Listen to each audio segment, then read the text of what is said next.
Sports Live. Who's this? This is Kevin Gorg. Hey, Kevin. How's it going again today? It's going just fine. How you doing, bud? Pretty good. I got about 5 questions for you here. Perfect. Basically, what do you feel clicked in the Wild season opening come from behind fashion over the Avalanche in the season opener?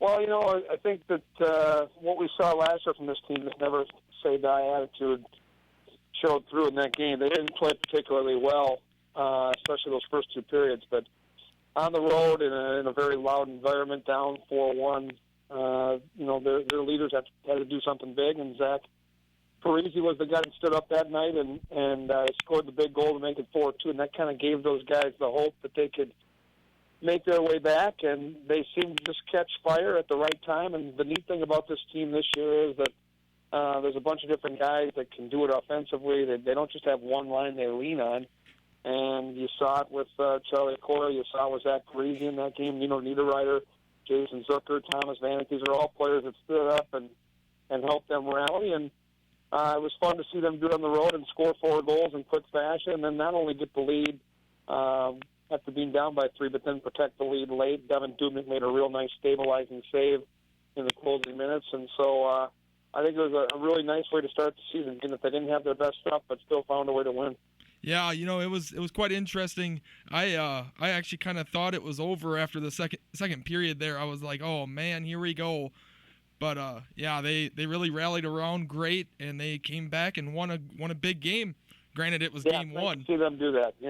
I think a lot of people were taken back at the way they had played the first 2 periods. I think there are a lot of people that probably thought the game was over. But the one thing we've learned with this team is that when their back's against the wall, when the odds are against them, they seem to play their best. We saw it the whole second half of the year last year, and I think it's a good trait to have, but you don't want to make a habit of getting down 3 goals in this league, because over the long haul, that'll catch up with you. Yeah. What were the players' reactions of who you actually had talked to since the crazy come-from-behind game against the Avalanche? You talk to the guys after the game, and whether it's the interviews we did for our FSN post-game show, and Zach doesn't show a lot of emotion. He's pretty low-key. Even he was pretty pumped up. But then you have the conversation with some of the younger guys, and I look at a guy like Christian Folan. I had a conversation with him about that, and just how exciting it was to be a part of a game like that. And then you talk to Tyler Graovac, and even though he got nicked up in the game, he was pumped up about it. And then, it's emotional. It's the first game of the year. You put so much into it. There's so much anticipation, and then you talk to the coaching staff, and the smiles on their face, and that's what it's kind of all about. It's a long season. You're gonna have 82 games. You don't want to put too much in any one regular season game, but the opening game always has a little extra flair to it, a little extra pizzazz, and it's nice to see those smiling faces when you check out that locker after the game. It was pretty jovial, even for a regular season game, and I think that kind of carried over to the home opener. Yeah, looking at the post game stuff, it looked like they were pretty ecstatic, with the come from behind. Yeah. Basically, 2-0 start. How do you feel that Dubnyk has proved that the 14-15 season wasn't a fluke? Well, I'm not sure he has much to prove. I think, this guy's been in the league a long time. He's a talented goalie, and he's a big kid. He plays a really sound, fundamental game, and he was shaky in the first game. Anybody who watched it saw that. But, any doubts about him, I think, were probably laid to rest in that second game. He was the difference in the game. The Blues, especially the second half of the game, and down the stretch in the third period, had all kinds of chances to tie that game up. And Dubnyk stood tall like he always does. And you don't really worry about a guy like Dubnyk, especially with Bob Mason by his side. Here's a goalie coach that's been able to do it with a bunch of different coaches, with a bunch of different goalies, and he always seems to bring out the best in the guys that he works with. And Dubnyk's talked about the relationship he has with Bob Mason and how much he enjoys Bob and how much he enjoys playing in front of his team. And, I think that, if people have questions about Dubnyk, they probably won't be answered until the season's over. I don't have that many questions about Devin. I see how hard he works. I see the talent that he has.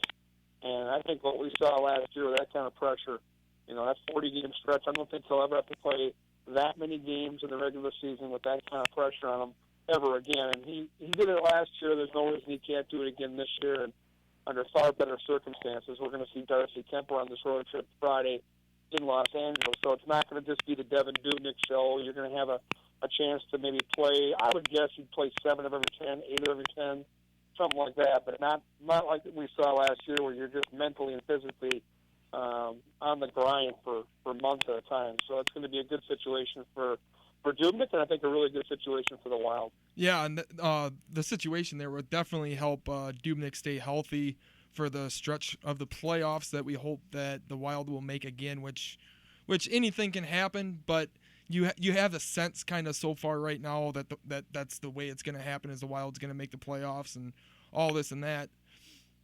Well, you sure like to think they're going to make it. I don't think you can ever take anything for granted in the Western Conference, because there are so many quality teams, and you look at teams that missed the playoffs last year that look like they're going to be a real playoff factor this year. I think about the Dallas Stars and what they brought over in the offseason. When you take a look at a team that was already a very, very good hockey team, especially on the offensive end, and you had a goaltender like Antti Niemi, who's already won a Stanley Cup. You had a guy like Johnny Oduya in the back end. You had Patrick Sharp. I mean, these are really high-end players, and high-end players that have won a Stanley Cup. So Dallas, to me, is a team that's going to jump in there. The LA Kings are off to a horrific start, but you have to figure the Kings are going to be a factor when it comes to making the playoffs in the Western Conference. And you got young teams like Calgary that seem to be on the climb. You got an Edmonton team that just got Connor McDavid, first pick overall in the draft.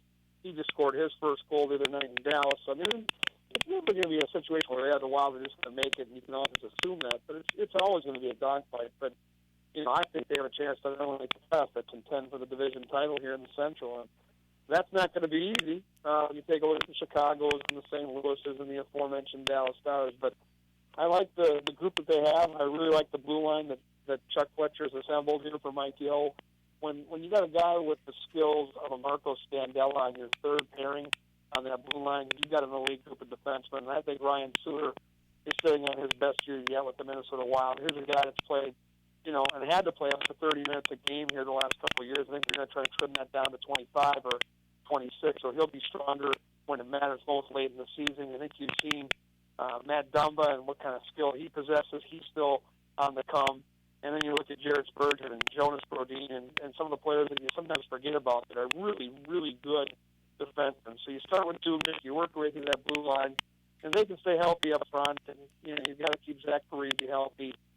You've got to see progression from Charlie Coyle and Kyle Granlund. But no, this is a really good team. So yeah, if you're asking me, they're going to make the playoffs. I don't ever guarantee anything because it's the West, but this is a very good team.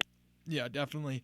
With Zach's 4 goals in 2 games, do you feel he will finish with the Wild's leading goal scorer, and how do you think he will stand up against the NHL? Well, he was a top 10 goal scorer last year. He scored 33 goals last year, and people forget, because he plays so well defensively, what a great offensive weapon Zach Parise is. And let's not forget, last year he was dealing with a lot of really difficult situations off the ice, namely his father passing away, JP. So that was something that was going to be difficult on him, and he still found a way to score 33 goals and finish in the top 10 in the league. So I would say somewhere between 30 and 40 goals would be expected, which is a ton when every team knows that they've got to shut him down. But, he's going to get his looks, he's going to get his shots, he does it every night. And then, somewhere in that, 5 to 10 range in goals scored in the league would be about right. And I think this year, the way that Zach looks in these first couple of games, that he might be able to dance with somewhere closer to 35 or 40. And he's tireless when it comes to his work ethic. He's getting a ton of time in the power play, and he's such a smart player. He knows where to go without the puck. So he just always seems to find those loose rebounds around the blue paint, and in transition, he's got that burst of speed. So there isn't much he can't do. He's a player that a lot of, I think, people across the nation overlook because he's such a great two-way player. He doesn't have the flash of an Ovechkin. He's not a name like Sidney Crosby. But I'll tell you what, when you watch what this guy does for the Minnesota Wild, there's not a player out there that means more to their team than Zach means to this team. So you really can't understate what he does for the Wild. Yeah. basically, like we said, it's too early basically to kind of talk playoffs. But last season, we had to face the Blackhawks again in the playoffs, and they unfortunately had our number. If we both make the playoffs this year, do you feel the Wild will get their time to shine against them this year, or do you feel that the Blackhawks are too powerful still that would kind of make it still kind of be the underdogs in that series? Well, we'll be the underdogs because the Blackhawks are one of the favorites to win the Cup again. But as I mentioned earlier, you take Patrick Sharp off that team, you take Johnny Lee off that team, and more importantly, Brendan Saad, who plays in Columbus. It's not the same Blackhawks team. Now, they, once again, have found some unique talent. A kid from Russia that's helping them out. They've got Jonathan Taves, who's the best captain in hockey. They've got a cup-winning goaltender, multiple cup-winning goaltender in Corey Crawford, and they've got Joe Quenneville as their coach. So the Wild will be the underdog, and decidedly so in that series. But I do feel the cap is close. And I also truly believe that the circumstances around the series last year played a factor. Now, I still think the Hawks, because they won the Cup, would have won the series. But I think what we saw 2 years ago when the Wild pushed to 6 games, and that 6th game was an overtime game, is a little clearer picture of the gap between these two hockey teams. Last year, the Hawks cruised through the second half. They actually cruised through the first round against Nashville. They didn't play that well against the Preds, but talking to the Hawks last year in the dressing room before Game 1, you could tell that there was a sense of purpose about facing the Wild, and the fear factor was there. For the Wild, on the complete grind the final 2 months of that season, as we talked about, Dubnyk had to play every night. Suter's playing 30-plus minutes. They're playing everybody down to the bone, and then you go and play a physical, emotional, hard-fought series against St. Louis in the first round, and the Wild just seemed to run the gas. Well, no, they won't mention that. They won't make that their excuse, but it was clear to me they weren't ready to go when it came to be the type of emotion and energy you need to beat a team of the quality of Chicago. So that could be completely different this year. That remains to be seen. But if all things are equal, I think it'd be a much better series. And if it goes 6 or 7, and you've got Devin Dubnyk on top of his game, you certainly feel like the Wild would have a chance to do it. So I don't think they would be in any situation where they'd have to be on their heels or fearful of the Blackhawks. I think last year was a bit of an aberration the way that sweep played out. I don't think that will happen again. Yeah, I didn't think the Wild would have played that series the way they did. With how hot we were and stuff like that. It was just kind of one of those things where luck just kind of ran out, and we just it was frustrating as Wild fans. But that's basically all I got for you tonight. Once again, I appreciate you taking time out of your busy schedule and calling in the Sports Live here, and hopefully we can pull off another victory tomorrow night, and we can improve the 3-0. That's the plan. 3 big games in 4 nights. We'll have them all on Fox Sports North. And the Wild have traditionally played pretty well in this building here in Glendale. So the Coyotes are playing tonight in Anaheim, which will be a really tough game, and have to travel back. So I do like the setup. I like Devin Dubnyk getting a chance against his former buddies and teammates. So it should be a great contest, and it'd be nice to see the Wild make it 3-0 and have some momentum as they head to LA for a big matchup with the Kings on Friday night. So thanks for having me, guys. I'll talk to you down the road. All right. Thanks again, Kevin. You got it.